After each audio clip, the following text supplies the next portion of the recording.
Quand j'étais petit, je lisais beaucoup. Quand je rentrais des cours, je lisais. Quand je partais en vacances, je lisais. Quand c'était la pause du midi, je lisais. Et quand j'avais du temps libre, j'allais à la médiathèque où j'avais mon box à moi dont j'ai sincèrement dû flinguer le tissu tellement j'ai râpé mon cul dessus et je lisais. Oui, j'étais extrêmement populaire quand j'étais petit. Et dans tout ce que j'ai lu, il y avait le bouquin qui m'a transformé en le futur nerd que je serais, celui qui a lancé ma passion pour les mondes de l'imaginaire, celui que j'ai lu au point d'en faire tomber les pages d'usure et que je considère toujours encore aujourd'hui comme un des meilleurs ouvrages de fantasy de tous les temps. Et oui, je prends en compte le Seigneur des Anneaux quand je dis ça. La quête des Willan. Fantastique récit, univers incroyable, facile à lire tout en étant profond sur sa seconde lecture, histoire mature tout en donnant des personnages profondément humains et fragiles, mais véritables modèles, héroïne forte mais humaine qui dose même encore aujourd'hui à peu près les 3/4 des personnages de fantasy jeunesse et personnages secondaires si fascinants qu'ils ont droit à leur propre saga secondaire. Bref, ce livre c'était ma came, c'est un des ouvrages les plus incroyables que j'ai lu de ma vie et la lettre que Pierre Bottero a envoyée à Petit Coinquenard reste certainement un des objets que je garde le plus précieusement du monde. Oui voilà, ça sert à rien de vous la montrer mais je suis trop fier de l'avoir, ce truc c'est mon précieux à moi. Mais nous vivons dans un monde injuste et Pierre nous a malheureusement quittés en 2009 d'un saloperie d'accident de moto à seulement 45 ans, laissant derrière lui une famille et des fans dans le deuil et la tristesse. Pourtant, son œuvre, encore aujourd'hui, lui survit, via ses livres bien sûr, mais aussi comme on le verra par une communauté dévouée et active. Pourtant, quid d'une adaptation ? Bah ouais, on se plaint tout le temps qu'on n'a pas assez de grandes prods françaises, et là vous avez des livres qui se sont vendus par palettes dans le monde entier, qui ont une fanbase ultra solide et qui sont souvent d'ailleurs réédités. Même si très honnêtement les nouvelles couvertures sont absolument dégueulasses. Ouah, c'est laid! On pourrait croire que moult projets auraient déjà été lancés pour adapter une telle œuvre, que tous allaient vouloir investir dans un tel projet, que les plus grands studios allaient se battre pour avoir l'honneur d'être ceux à adapter ce qui ne pourrait être qu'un grand succès. Et pourtant, croyez-moi mes amis que si oui, aujourd'hui on va parler de l'évolution du projet de la quête des Willan, rien ne s'est passé comme on aurait pu le souhaiter, que tout ce qui aurait pu globalement mal se passer, s'est globalement mal passé, et que toutes les informations remontant vers nous ne peuvent que nous pousser à nous poser la question suivante. Mais qu'est-ce qu'il se putain de passe avec les Willan ?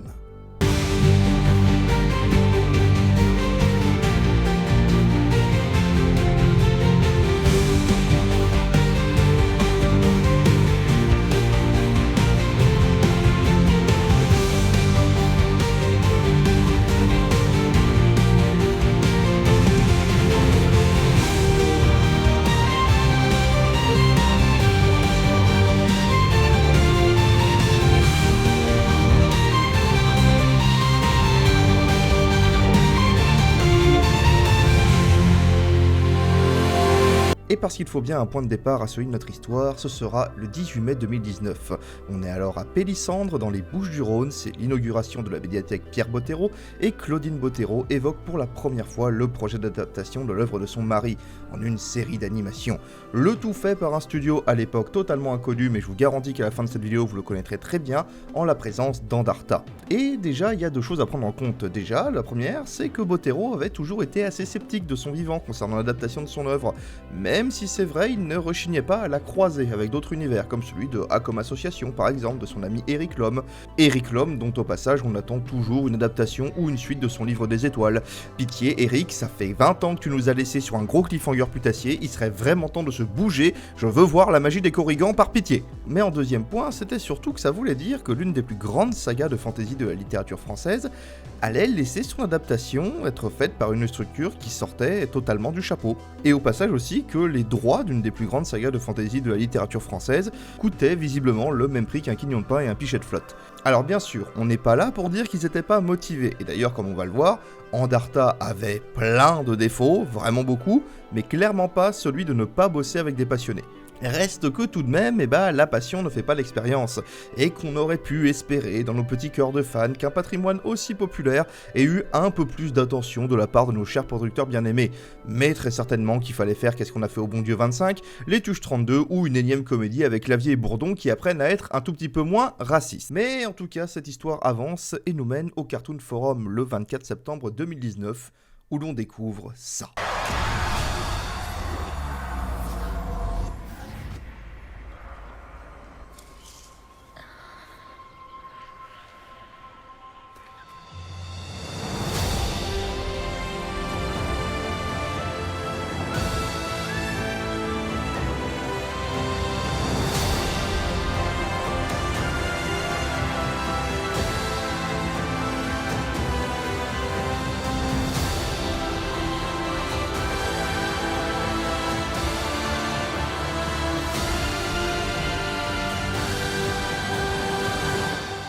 Et c'est beau.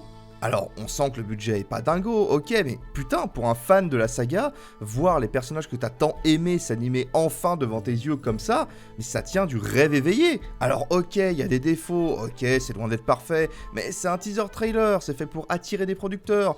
Oui, l'animation est pas finie, et la production est à peine lancée, mais au moins c'est ça. Et la communauté réagit bien, elle réagit excellemment bien même.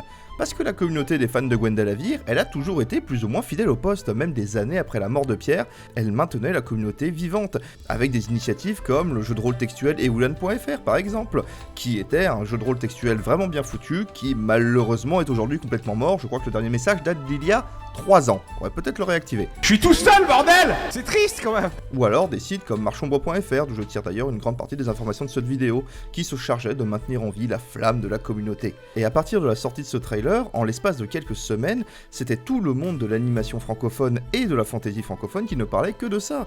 On a eu des interviews, des articles, des discords créés qui devenaient des plaques tournantes d'une communauté désormais adulte. On s'y partageait fanart, idées, encouragements, et pour beaucoup, souvenirs de la saga et la joie de la faire découvrir aux autres. Beaucoup d'enfants ayant grandi avec la quête des Whelan étaient devenus maintenant adultes et ils faisaient eux-mêmes découvrir les livres à leurs enfants. La joie était dans l'air, le cœur des hommes était rempli, les oiseaux chantaient, tout était beau, tout était grand. Et à partir de là... Plus rien. Comment ça, plus rien? Non, pas vraiment plus rien. Même si on aurait préféré que plus rien. Alors, des studios qui demandent une participation à leur communauté, c'est pas un truc neuf. C'est malheureusement devenu quelque chose de plus en plus courant, surtout avec la crise que traverse le monde de l'animation. Sauf que, généralement, comme on l'a pu voir dans des exemples comme la dernière saison de Dragon Prince, la dernière saison de Wakfu, les créateurs et les studios ont généralement la décence d'attendre à minima que la série soit en production, ou voire mieux que plusieurs saisons soient sorties, avant de réclamer du pognon. Mais pas à Andarta. Non.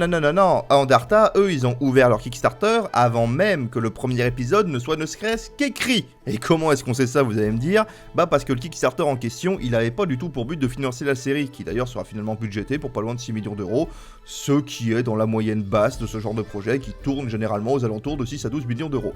Non. L'argent du Kickstarter, lui, est expressément annoncé comme ayant pour but de faire des recherches sur le lore et d'établir une bible sur l'univers des Whelan. Alors, pourquoi pas? Moi je dis pourquoi pas, je suis ouvert au concept, avoir une bible stable c'est très important quand tu te lances dans un tel projet. Cela dit, je soulignerai quand même que même si on prend les récentes et magnifiques éditions anniversaires, si l'on rajoute pourquoi pas la trilogie Elana, la trilogie L'Autre et Soyons fous les âmes croisées, je trouve personnellement que demander 40 000 balles de premier palier, ça fait un petit peu cher demander pour acheter 11 bouquins. Mais enfin, comme vous allez vous en rendre compte, on va avoir l'occasion de se poser 2 ou 3 questions concernant le dit budget et surtout la manière dont est géré l'argent. Mais bon, visiblement, il n'y a que moi qui trouve ça bizarre, parce que ça a pas tellement gêné les gens, et le 16 janvier, à peine 2 jours après son lancement, le Kickstarter, il avait amassé près de 75 000 balles, pour un pactole final de quand même 270 000 euros. Admettez quand même qu'à ce stade, ça fait cher la page. Mais bon, après, soyons honnêtes, oui, ils annoncent que l'argent est là pour prolonger les premières recherches sur la Bible de l'univers, les scénarios et tout ce qui touche au lore, d'accord. Mais surtout, comme ils le précisent, cet argent, il aura comme but d'appâter les diffuseurs pour qu'ils produisent la série, en montrant l'engouement de la communauté. Alors, on peut penser ce qu'on veut de la démarche, c'est vrai, ok, ça montre l'engouement de la communauté, d'accord, mais ça reste selon moi un move particulièrement shady. Je pense humblement que tu peux montrer que tu as une commu motivée par d'autres moyens que celle de leur demander du pognon. D'autant plus que je suis désolé, mais le motif reste vague et incite à donner juste pour donner.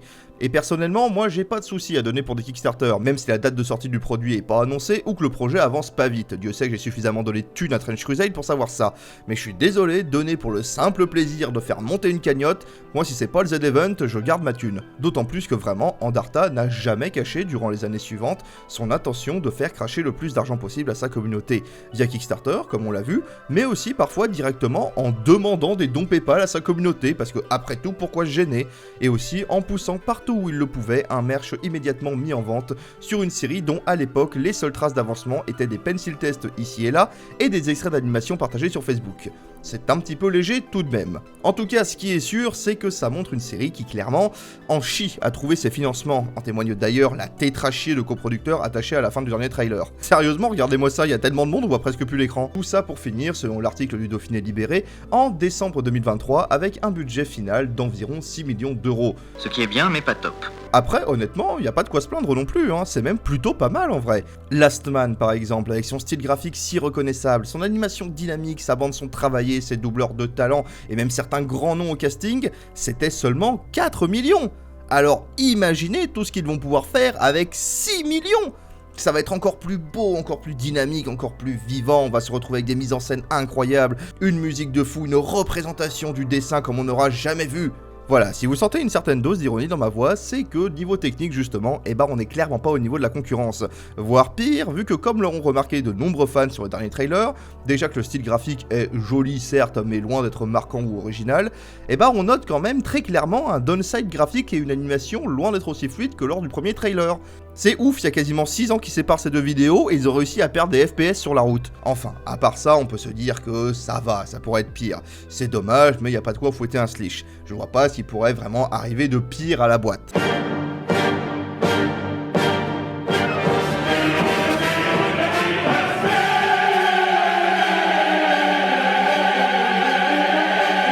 Qu'est-ce qui s'est passé, bon Dieu ? Surmenage, renégociation de contrat en dehors de tout cadre prévu par les conventions collectives, renvoi abusif, mauvaise gestion interne, équipe désabusée, déprimée et désillusionnée, management complètement hors sol et même créateur de studio qui claque la porte, ce ne sont qu'une partie des conflits qui couvrent au sein de la structure et auxquels nous, le public, avons pu prendre connaissance via le collectif La Barbe. Sans ma barbe, quelle barbe, je suis comme un chien sans puce, bon je suis pire sans Rémo, sans ma barbe. La Barbe, c'est un collectif d'employés, ou plutôt d'ex-employés, vu qu'ils représentent les plus de 76 employés qui se sont vus licenciés du jour au lendemain de la boîte suite à l'annulation de leur projet Lana Longue-Barbe. Et c'est eux qui ont dévoilé au monde les pratiques internes de la boîte, et n'hésitons pas à le dire, vu que tout ceci est actuellement en train de culminer en plusieurs procédures au tribunal des prud'hommes, aux suspicions de pratiques tout simplement illégales au sein de cette structure de production. Alors, là je vous vois venir, vous allez me dire qu'est-ce qu'on s'en tape de cette série, et d'une certaine manière, vous auriez pas fondamentalement tort. Sauf que, Lana Longue-Barbe, c'est, ou tout du moins c'était, le second projet de Andarta. Et que visiblement, ce qui se passait chez l'un se passait aussi chez l'autre. Et c'est pas compliqué, les témoignages sont accablants. Alors, on reviendra sur les détails bien sûr, mais si vous voulez une image globale des problèmes que tous ces témoignages et ces licenciements mettent en lumière, c'est d'abord un énorme, gigantesque problème de cash flow et de gestion du budget au sein de la boîte. Ce qui au passage explique les diverses manières de se financer en à côté. Et là on parle pas de petits problèmes de sous, là c'est des problèmes à base de trous de 200 000 € de salaire impayé dans la trésorerie de la boîte. Des problèmes à base de plus que 50 000 € dans les caisses de la boîte au milieu de ta production. L'autre problème ensuite, c'est aussi un gigantesque problème de gestion interne par des équipes dirigeantes qui visiblement sont soit en plein délire mégalo, soit plus hors sol qu'un gouvernement Macron. Je veux dire, quand on est au stade de te féliciter toi-même d'avoir repris 10 des 70 personnes que t'as virées, faut vraiment être né avant la honte. Et puis d'ailleurs, tout ça, ça nous mène au dernier problème soulevé par tous ces témoignages, à savoir une ambiance interne qui nous font sincèrement nous demander si c'est pas Dwight de The Office qui a pris les contrôles des équipes. Vu que tout le conflit part non pas du fait que les équipes se sont fait virer du jour au lendemain, ça déjà c'est pas fun, mais du fait qu'on les a quand même fait se virer eux-mêmes. Si, je vous jure que c'est possible, même les Thénardier auraient pas osé, mais Andarta l'a fait. Là, franchement, je dis c'est du grand art. Saluons quand même l'exploit, je pense que même Bolloré aurait pas osé le move. Alors d'accord, encore une fois ici on parle d'une autre série, d'un projet secondaire du studio, ok, mais mon dieu, c'est à des années-lumière d'être rassurant pour le projet Ewilan. Surtout quand déjà, on a des témoignages qui nous assurent que c'est exactement la même ambiance sur Ewilan, mais surtout quand on voit la vitesse à laquelle tout ceci s'est violemment cassé la gueule. Et c'est pas compliqué, si on suit les témoignages, en février, le studio se rend compte qu'il est dans une impasse financière. C'est la crise, il n'y a plus un rond dans les caisses, les poches sont vides. Regardez plutôt devant vous et venez me dire après en face qu'on est raide. On est raide. C'est pas la peine de se mettre dans des états pareils. En fin février, c'est la phase de négociation, ça tente de trouver des financements complémentaires auprès des collectivités locales, et ça négocie avec le financeur pour trouver un deal. Un deal que je résumerai d'une manière très simple comme ceci. It's a big old goose egg, gang! It's a fat zero! Hello! A little late addition to the numerical symbol chart brought to us from our friends in Arabia. Le 4 mars, c'est le licenciement, oui je fais des guillemets avec les doigts parce qu'on a vu comment ça s'est passé, massif des 76 salariés et l'annulation pure et simple du projet. Le 21 avril, Andarta est placé en redressement judiciaire. Fin de la blague. Voilà, en moins de 2 mois, on passe de tout va bien dans le meilleur des mondes à redressement judiciaire de la boîte. Là c'est même pas une chute, c'est un speedrun. Et pour ceux qui se demandent d'ailleurs, un redressement judiciaire, c'est quand t'as tellement plus un rond dans les caisses que c'est l'État qui arrive pour assurer la paye de tes employés. Comme quoi, un filet social, ça sert. Bon, par contre, derrière, on te met quand même un contrôleur au cul pour essayer de faire survivre ta boîte un maximum, avant que soit tu sortes la tête de l'eau, spoiler, ça a raté, soit que tu te fasses racheter pour une bouchée de pain, spoiler, c'est ce qui s'est passé, ou que tu déposes directement le bilan. Quant à la somme prise en charge par l'AGS, on parle quand même de pas loin de 180 000 € de salaire impayé. Vous en conviendrez que c'est pas mal. Et si tout ceci finit par le rachat de la structure par Ankama, c'est peut-être aussi parce que le plan bâti par Andarta, c'était pas la stratégie du siècle, on va dire. Parce que normalement, quand tu es en redressement judiciaire, tu fais tout pour avoir de rapides rentrées d'argent pour, à minima, pouvoir payer tes employés. C'est compliqué, mais c'est faisable. Sauf que chez nous, on est chez Andarta, et qu'à Andarta, quand t'as plus un rond dans tes caisses, que t'es en redressement judiciaire, et que tes anciens employés te traînent au prud'homme, ton plan, c'est pas de faire des rentrées rapides d'argent, mais au contraire de dire que tu vas attendre les recettes à venir des Willan, de ta série Les 5 Mondes, et des autres succès à venir de ton studio. Donc je rappelle, des trucs qui sont censés sortir à minima du minima, 1 an plus tard. Mais quelle est bonne cette idée! Autant dire que dire aux employés qui vont devoir attendre 1 an sans paye, ça a pas marché, et que Ankama a probablement dû racheter 51% de la boîte pour 3 Twix et une glace à la fraise. Bon, en vrai, évidemment, on n'a pas d'infos sur cette transaction, mais disons quand même que être en redressement judiciaire, ça te met pas franchement en position de force pour les négociations, hein. Et en même temps, peut-on en vouloir à Ankama d'avoir attaqué quand la structure était aussi faible? Tout ce que cette histoire nous a appris sur Andarta, c'est nous montrer par A plus B que ça n'est pas une structure sérieuse. Parce que déjà, et on va le faire, on pourrait juger du sérieux financier d'une structure qui base sa propre mise en redressement judiciaire sur de potentielles recettes sur un produit non fini, non financé, et qui à l'époque n'avait ni distributeur, ni casting, ni date de sortie, et qui en chiait à trouver ses financements et ses diffuseurs.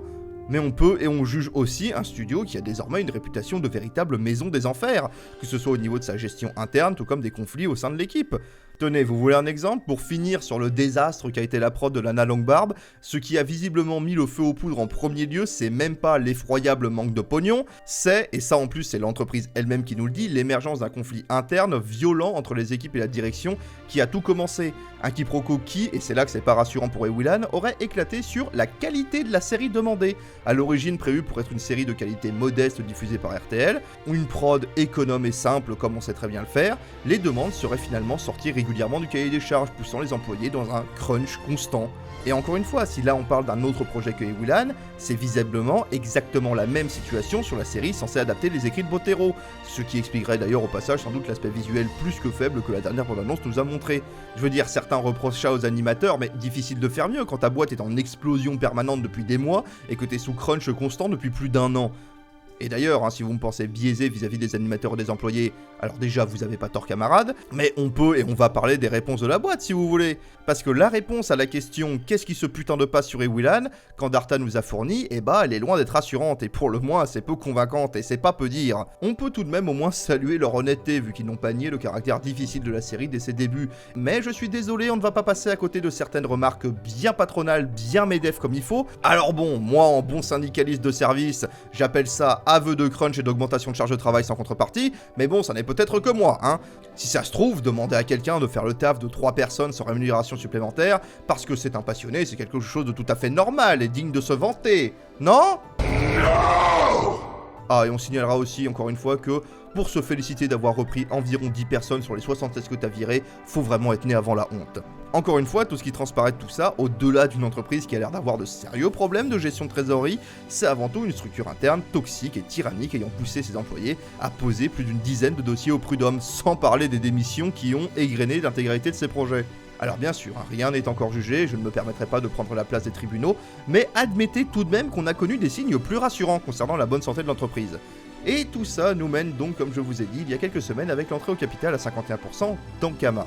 Une structure forte, avec une forte riche et une réputation qui n'est plus à faire. Et un cash flow aussi au passage qui permet au moins de sécuriser la situation des employés restants, ainsi que la pérennité du projet. Également, et c'est certainement là la raison du rachat, ou en tout cas ce qui en ressort de plus intéressant, parce que racheter une boîte en plein redressement judiciaire, épinglée dans tous les médias pour un management ultra toxique avec plusieurs dossiers au prud'homme aux fesses, c'est normalement pas le move du siècle, c'est bien que désormais, les fans de l'œuvre de Bottero, dont moi, nous pouvons avoir la paix de l'esprit de savoir que les droits de la licence qu'on aime tant sont dans les mains d'une structure capable d'en faire quelque chose. Et alors, et Willan au final? Et bah, au vu de tout ça, il y a à craindre, comme il y a à espérer. D'un côté, maintenant que Ankama va pouvoir mettre la main dessus, on peut espérer que le travail autour du projet se fasse dans une ambiance un peu plus saine. Ou en tout cas que les employés n'auront pas à flipper qu'on leur demande de se virer eux-mêmes tous les 4 matins. Même s'il faut quand même rappeler que Ankama n'est pas tout blanc d'accusations. Nombreux anciens employés y citent un climat social difficile, et on n'oublie pas que la boîte a été condamnée le 4 mars 2024 pour avoir initié une action en justice avec intention de nuire à toute personne entendant opposer une critique ou ouvrir un débat sur les pratiques managériales de la société. Une procédure bâillon en sorte contre le syndicat des travailleurs du jeu vidéo. Bon, c'est pas non plus les Thénardier, hein, et vu d'où on part de toute manière, on pouvait pas faire pire, mais bon, c'est pas non plus des camarades révolutionnaires, hein. Cela dit, vaut quand même mieux que ce soit cette structure qui possède désormais les droits sur la saga Willan, ne serait-ce que par l'appel d'esprit concernant l'avenir de cette saga dont le départ est pour le moins tourmenté. Mais on peut aussi craindre, parce que si la série a l'air d'être financée, en tout cas au vu de l'avalanche de coproducteurs que le carton de fin nous annonce, eh bah il faut bien admettre que pour un tel budget annoncé, comme on l'a vu, c'est pas ouf. Alors là, bien sûr, on tape sur le subjectif, mais vu la réaction des fans, je suis pas le seul à avoir de gros problèmes sur le rendu final de cette bande-annonce.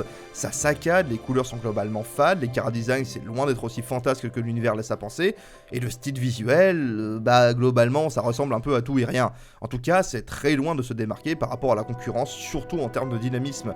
Encore une fois, il suffit de comparer à ce que Last Man a pu nous proposer pour un budget inférieur pour se rendre compte qu'il y a un problème. Mais bon, visiblement, vu la culture interne et ce qu'on a appris, c'est peut-être pas étonnant que tout paraisse avoir été fait trop vite ou par des mains pas assez formées. Pour conclure, savoir où en est le projet est actuellement dur à définir. À part la bande-annonce annoncée récemment, bah y a pas grand chose qui soit sorti, et le peu qu'on sache sur la situation interne n'est guère rassurant, pour citer l'interview du collectif La Barbe. Ce que l'on peut dire, c'est qu'avec de récentes annonces qui nous donnaient une date de sortie pour octobre 2026 et une potentielle diffusion des 2 premiers épisodes en festival, on peut décemment espérer que la situation se soit un peu développée et que la série ait continué son développement, et que les enregistrements ont été faits et qu'on a un cast dont je suis désolé, je n'ai trouvé aucune trace nulle part.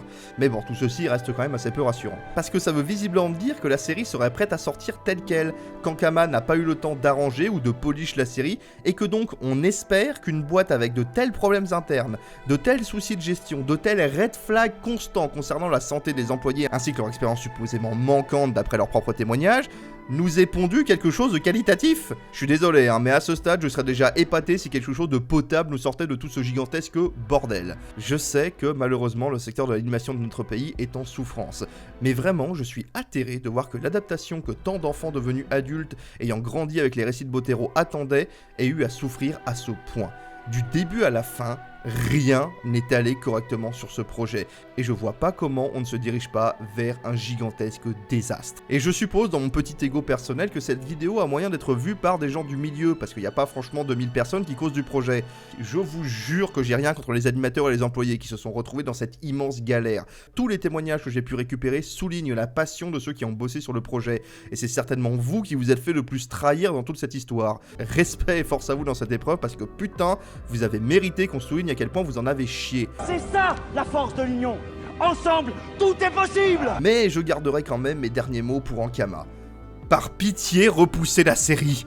Sans déconner, hein, on a attendu plus de 20 ans pour l'avoir notre adaptation. Je vous jure qu'on peut attendre 2 ans de plus. Repoussez le projet, envoyez des équipes de support, revoyez la copie et réparez ce qui est réparable. Cette saga a le potentiel de devenir une de vos propriétés les plus populaires, si vous lui donnez sa chance. Mais actuellement, dans l'état que toute la situation nous fait supposer qu'elle est, j'ai bien peur qu'on se dirige bien plus vers un nouveau mégabit franco-français à la Rune qu'un succès historique à la Wakfu. Parce que je vous jure que Willan et tout l'univers de Gwendalavir, ça a le potentiel d'être un putain de banger absolu. Je vendrai mon âme pour que cette saga puisse avoir le succès qu'elle mérite.